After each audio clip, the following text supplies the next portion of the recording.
I actually love these people, so... Do you love me? No. I remember at the hen party, I came home just before we got married, and I said, Mum, I honestly don't care now who I marry because I have just met best girl mates for life. Yeah. Hi, I'm Rozz. Hi, I'm Luke. Hi everyone, I'm Peggy. Hi everyone, I'm Paul. And we're chatting to Cosmo about Married at First Sight. Don't forget to subscribe for more content like this. In an ever-changing, ever more complex world, one thing remains constant. Our need for lasting love. I think this is going to be such a big adventure for every single one of us, you know. We don't know what lies ahead. I think the process for applying is long. Mine was long. Yes, yeah, so I got approached. So it's of course different. You did. No, so it's like, but I do know what you mean. So when well, obviously from the initial, when I said yes, basically, to the casting producer, then it wasn't long, but it was like, there was a lot to do. Like, yeah, because I had a couple of months. They do make sure they really match you with the right person. Like do you know what I mean? So many questionnaires, Loads. So many like psych chats, so many other bits and bobs like interviews, phone calls. The psychology, it is long. Yeah, the psychology side of it, I think, is the longest bit. The application and matchmaking process is intense. Yeah. It's hard. It's the not knowing and the waiting that's the hardest part. You're like, am I getting married, am I not? Should I go on a date or should I not? Yeah, it gets a bit frustrating because you're doing all this but you don't hear back if you're actually going to be marrying someone. Yeah. So it's like you don't want to get your hopes too high, but at the same time you still want to be prepared in case it does actually happen. You want it so bad, but you kind of think it's not going to happen to me anyway because I'm too normal. I'm just plain Jane. Why would they pick me? And I think that's the hardest bit because you're like, oh, but I really want it. And then when people ask you, like, oh yeah, I'm just going to go on a date. You're like, I don't want to go on a date, I want to get married. That was a message to see if I wanted to do it. And they just knew how special you were. Knew how messed up we were, that's why. I think first they asked, like, do you want to get married? I remember I was like, yeah, screw it. Yeah, why not? Yeah, why not? marry a stranger, exactly. Why not? Exactly, I want to do it eventually. So I was like, yeah, it sounds like a laugh, so. We are pretty confident with the men that we've found for you who are going to be your husbands. You did have a big questionnaire. Did you get one through? Yeah, so the good thing about this was that we could actually choose the stuff we kind of wanted in our wedding. Like, the flowers. Like me and like my wife Jay, we both would have got sent the same questionnaire, and then they would have matched anything that we both chose the same of. They would have put that in the wedding, which they did. A few bits that I noticed what I'd chosen was at the wedding. So like the flower arrangements and the colour scheme was what I picked. I think all of Thomas. Like both questionnaires, it was all Thomas's picks. I was gutted. Even the flowers, I was like, I'm a florist. Let me have the flowers for God's sake. I didn't have that much info on the wedding day actually. No, I think I wasn't too fast. Like when I felt as long as it's in the church, I'm happy. But obviously, I'm just happy with anything. Oh, so yeah, no requirements. So there was no requirements for me. As long as she's a girl, turns up, I was happy. We got sent like a bride pack. So what kind of bride would you want to be? Yeah. And you could pick the colour of the flowers, what favours you wanted on the tables. And I remember I picked a camera on the table so that my family and friends could take photos. And George also picked a camera, but we neither got the camera. None of us got the camera. We didn't get the camera that we wanted because it was all confidential. So there was actually, I remember doing all that. I remember I was just like, I don't know what to pick. I just tick boxes. But whatever Tasha wants. That's literally what I was thinking. Yeah, she'll want that, whatever. That's the right move. Yeah. The people we've selected are meeting each other for the first time. The wedding days are long, like. I think as a bride you start, well maybe with you as well, I think we start filming at like 7 in the morning, I think. Something around that 7:30, having like makeup and hair done. And then obviously revealing the dress, and then, but I don't think I even got married till like 4 o'clock. I was locked in a room for ages. There's me and my best man is in this room like waiting. I mean there was a lot of Prosecco there which was what got us through it to be honest, but yeah, it was worth the wait. And I think, Joe, I was not nervous at all during that time. No, I wasn't, I wasn't. As soon as I got to the end of the aisle, I'm like, damn, like families either side. My legs are shaking. I feel like I'm gonna collapse. But yeah, it was quite good. I feel like I was nervous, but yeah, like definitely, like if Dad wasn't there at the end of the aisle to walk me down, I would have ran. I think I would have ran. I would have got on that track, sir. Adios. Ciao. Happy stag night, fellas. Cheers. Happy stag night. Oh my God, our last night of freedom. Last night of freedom. I found that really hard, the non-contact. Like, I'm like so family orientated that when like really you have nothing You really have no contacts. It's like you, and also it's learning like who to trust then. Like obviously I trusted you, but it's like who do you like tell your issues with that you know it's going to stay with them? Yeah. Because that's what your family are there for. Yeah, that's the hardest thing for me. Like the contact to the outside world. You could make a phone call, like you could request your mobile phone. Like your mobile phone gets taken off you when you go in there. You get like a little burner phone they call it, but you can contact the other cast. And if you want to put your family numbers in it, you can do it. So you can call your family like kind of when you want, really. You're not restricted to what you can call them. If you want to go on FaceTime with them, you can ask for your mobile back. Yeah. But you have to kind of book that in.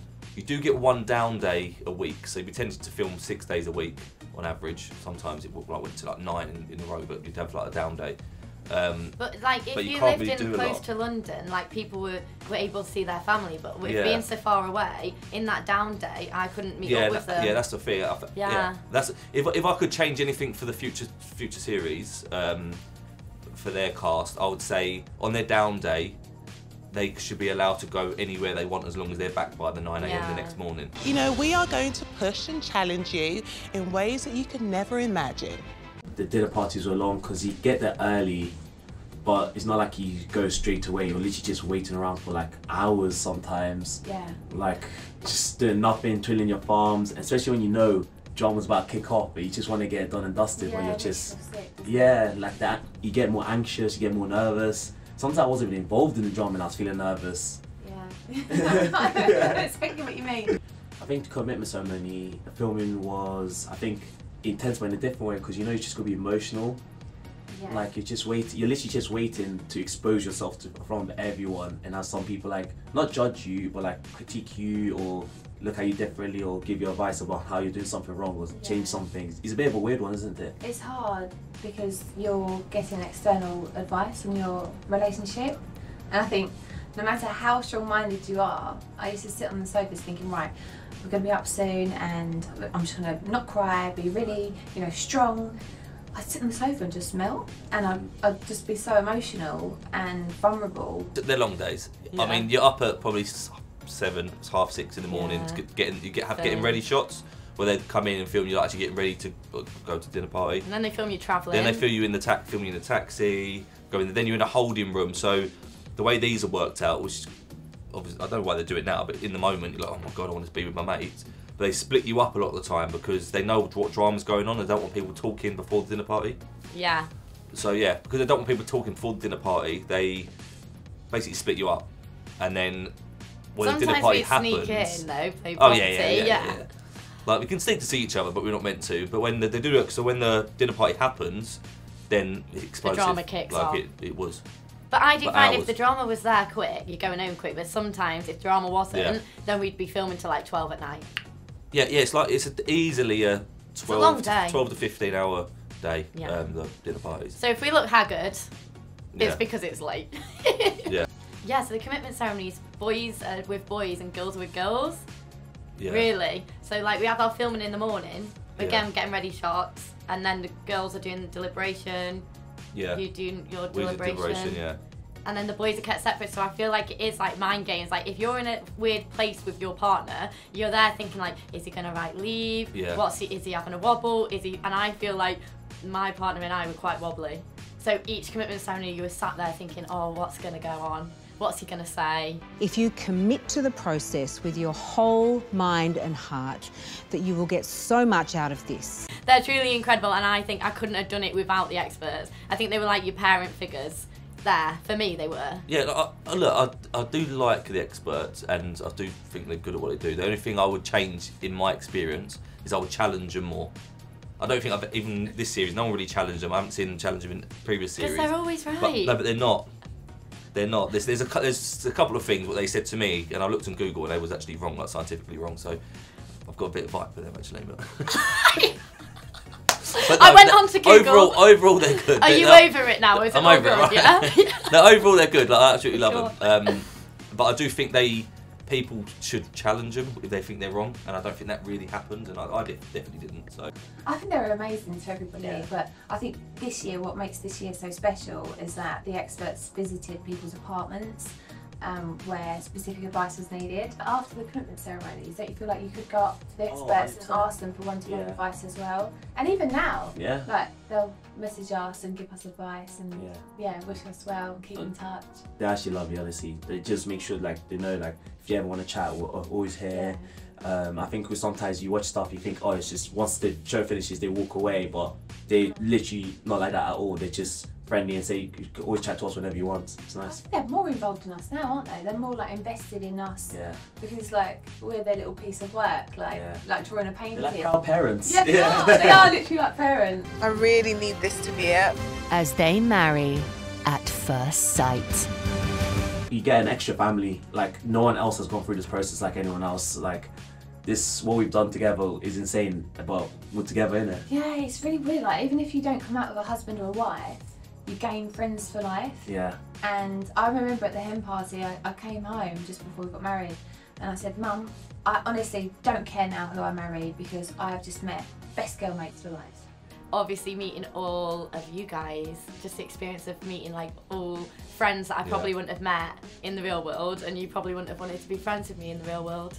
Yeah, no, I 100% agree with what you just said. I think being able to meet people, like not only just my wife, but meet people who I wouldn't have normally come across. Like the diversity within the group, the cast, is unbelievable, and I describe my experience as powerful, and that's because of the diversity in it. Majority of the people there, like I honestly love. Like I could not just like, I actually love these people. So. Do you love me? No. Thanks for watching. See you later.